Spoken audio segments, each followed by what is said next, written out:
Bueno, el siguiente tema es lo que habíamos continuado con lo que quedamos pendiente, que es la evaluación del paciente con síndrome coronario. Aquí vamos a ver algo de la clínica, de qué es lo que se hace, cómo se puede llegar a encontrar el paciente o detectar al paciente. Bueno, nosotros podemos tener que el paciente tiene dolor torácico o tiene disnea. Si nosotros pensamos que el paciente tiene estos síntomas secundarios a origen coronario, puedo encontrarme con diferentes tipos de manifestaciones. Puede ser que tenga el síndrome coronario con elevación del ST o sin elevación del ST. En algunos casos hay pacientes que tienen una angina crónica estable, ¿sí?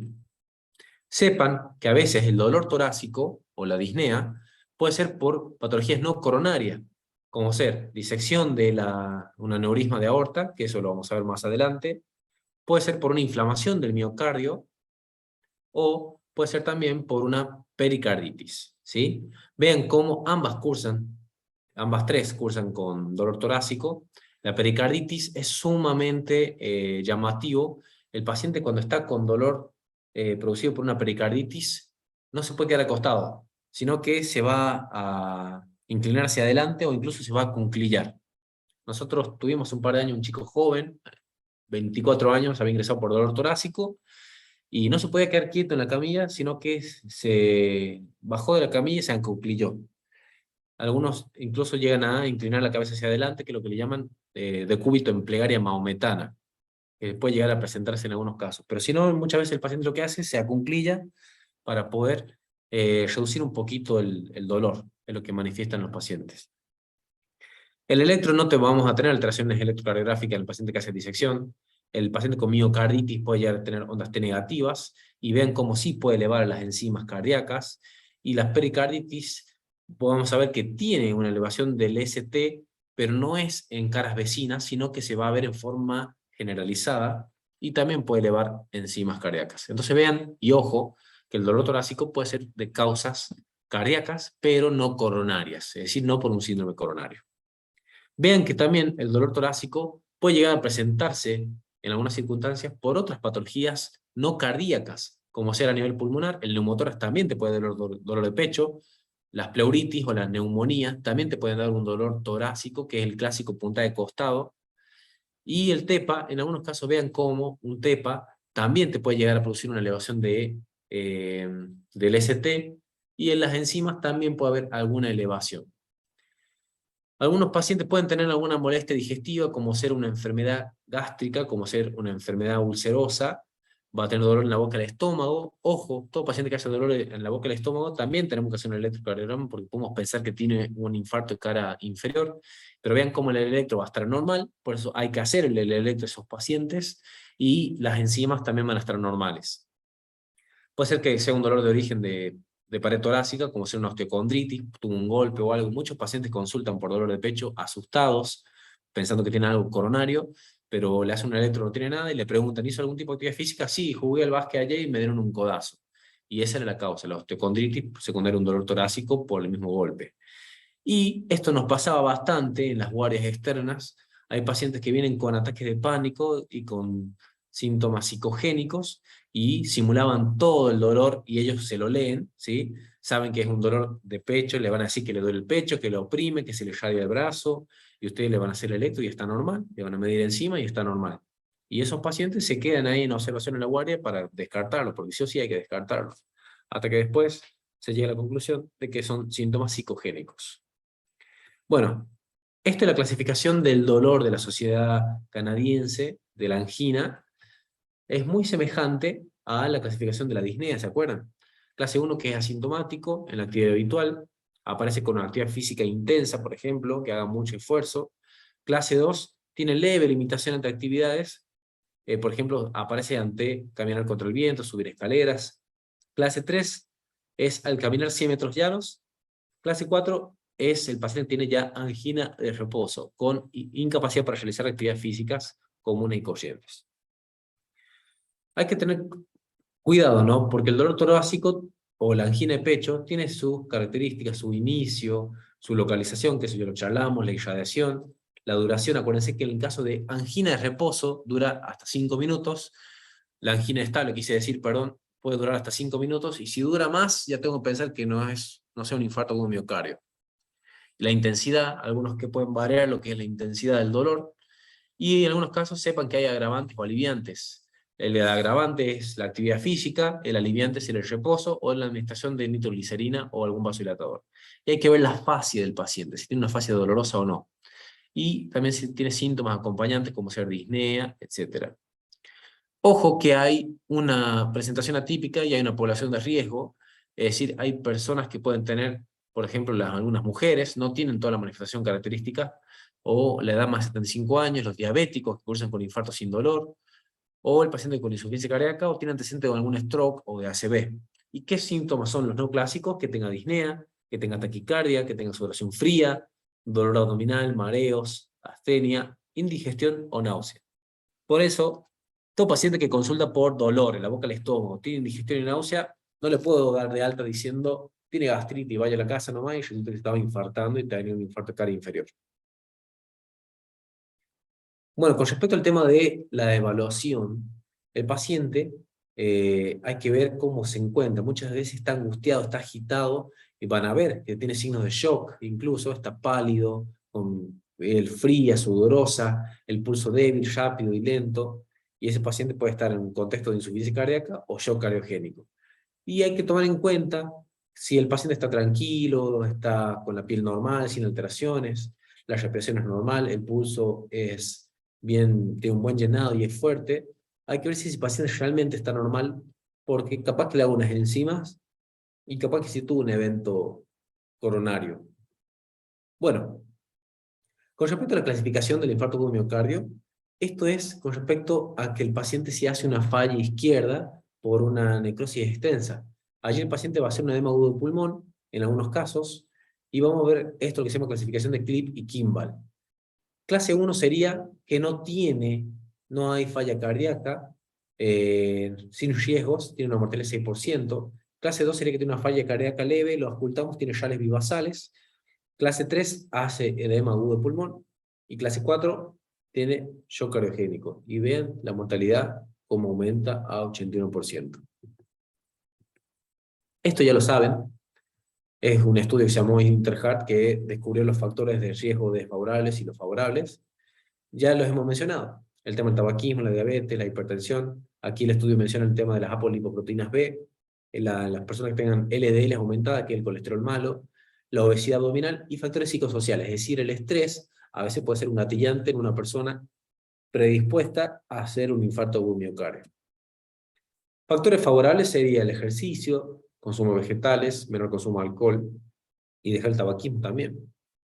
Bueno, esto es lo que tenemos que observar nosotros, lo que es el punto J. ¿Qué es el punto J? Es la unión entre el QRS y el segmento ST. Entonces tenemos que observar si hay modificación en punto J, del nivel del segmento ST, tenemos que ver la polaridad de la onda T, y hay que ver también a nivel del ventrículo, a nivel QRS, a veces tiene alguna alteración en la conducción intraventricular. Y obviamente, ¿se acuerdan que yo les dije que la llama del nodo sinusal, que es llamita de la arteria coronaria derecha, vean cómo una alteración de la conducción auriculoventricular, tengo que ver el PQ, analizar el segmento PR o PQ, para ver si no tiene un bloqueo. Bueno, acá tenemos el electrocardiograma normal, un paciente masculino, 35 años. Siempre, fíjense, ABR tiene que estar negativo.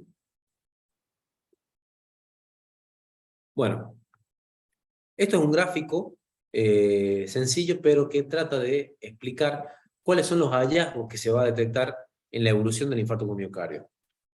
Sepan que el electrocardiograma durante el episodio del dolor tiene su evolución, no es igual en cada momento. Por ejemplo, cuando el paciente está normal, no hay isquemia coronaria, no hay alteraciones, el electro es normal. P, complejo QRS, onda T. En los primeros minutos es muy poco frecuente encontrar esto. A veces se da en el contexto de un paciente que ya está internado y yo empiezo con dolor de pecho. Yo podría llegar a ver esto. Perdón. Podría llegar a ver esto.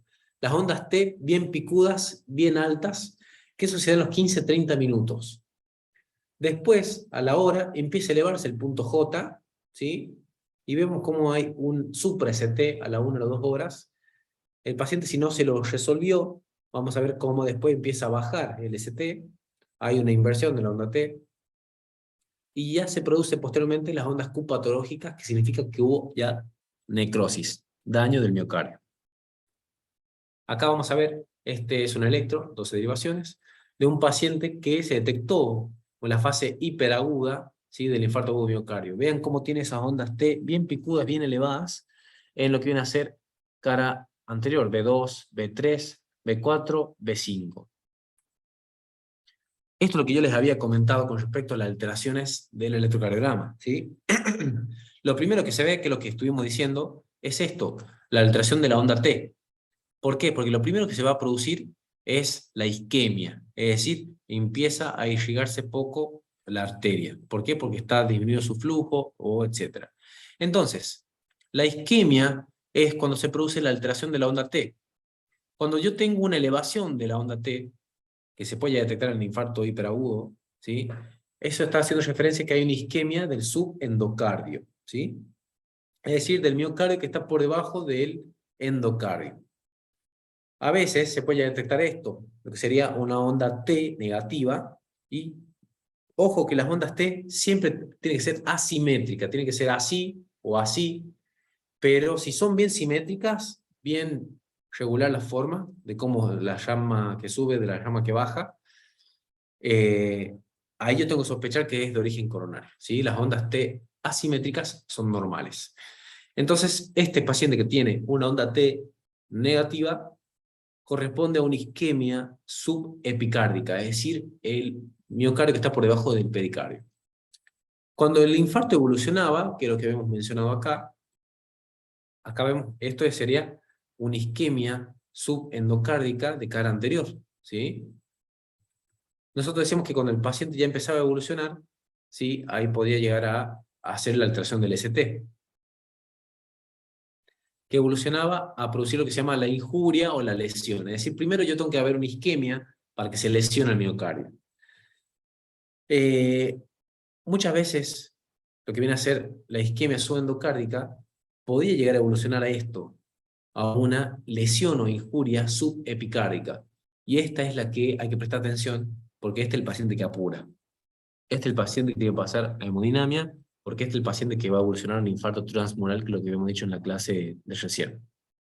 Y por último, yo si tengo una lesión o una injuria subendocárdica, es decir, del miocardio que está por debajo del endocardio, me daría un síndrome sin elevación del ST, un síndrome coronario sin elevación del ST, que corresponde a una isquemia subendocárdica, ¿sí?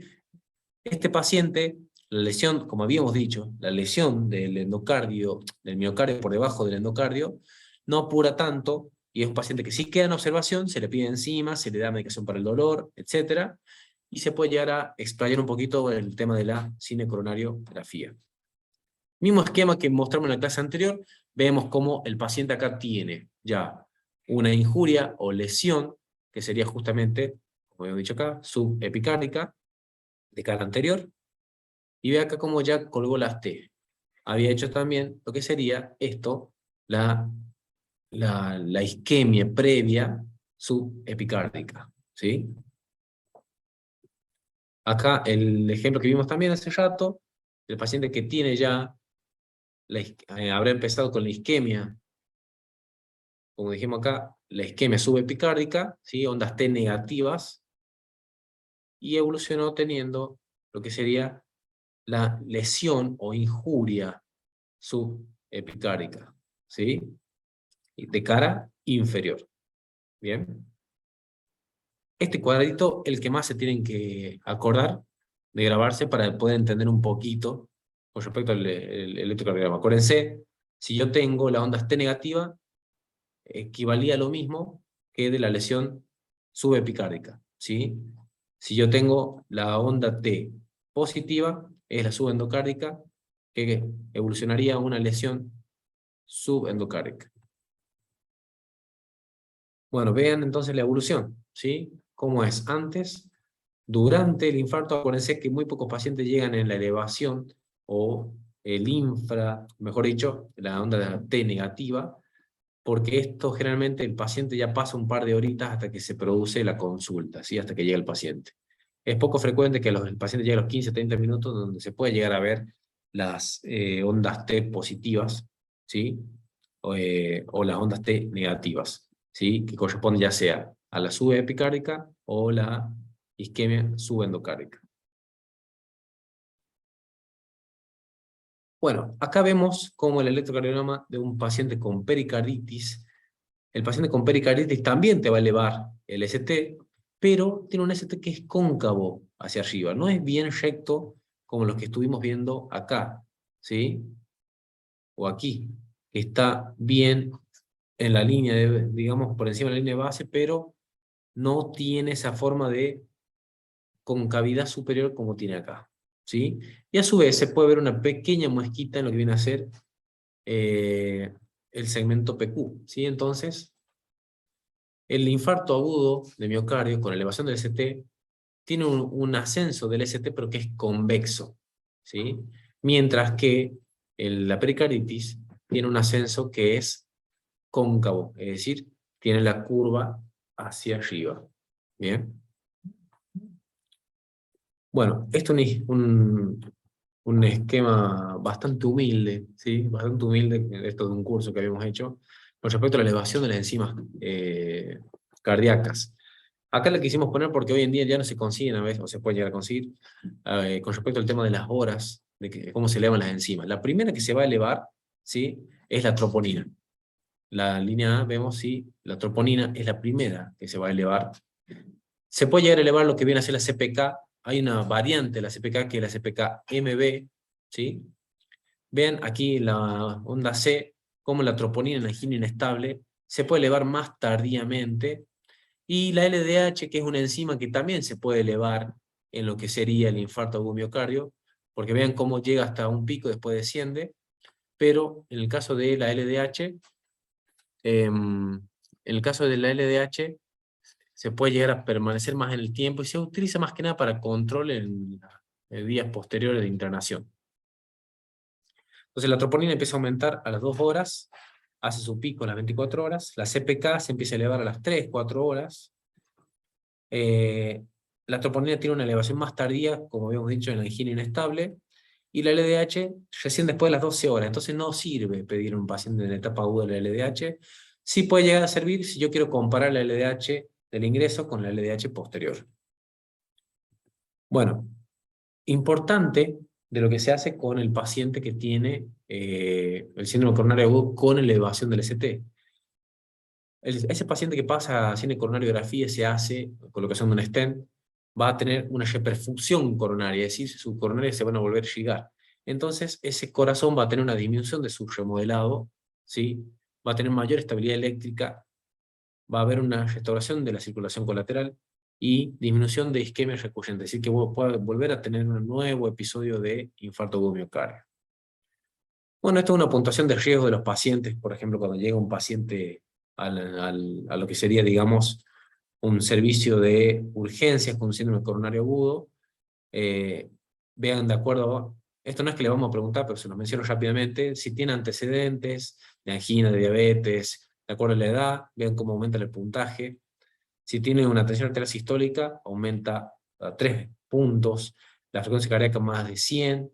Si tiene un Killick-Kimball de 2 a grado 4, ¿sí? Un Killick-Kimball B, que era el paciente que podía tener rales bivasales, y el C era el que tiene edema agudo de pulmón, el D, el que tiene shock cardiogénico, vea cómo aumenta el puntaje 2 puntos, ¿sí?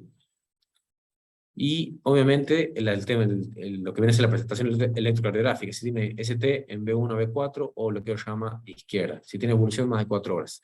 Todo esto va sumando un puntaje, ¿sí? De acuerdo al puntaje, por ejemplo, paciente diabético, más de 75 años, ahí ya tiene 4 puntos. Ninguna de estas cosas, ya con 4 puntos, ya tiene un riesgo de muerte de 1.2.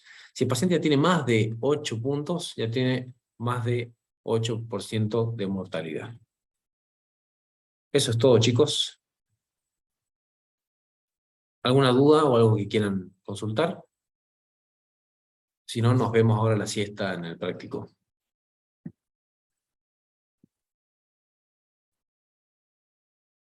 De mi parte no, profe. Bueno, chicos, Nos estamos viendo y ya nos organizamos para recuperar la clase de la semana siguiente. Nos vemos. Chao, profe, hasta luego. Chao, hasta luego.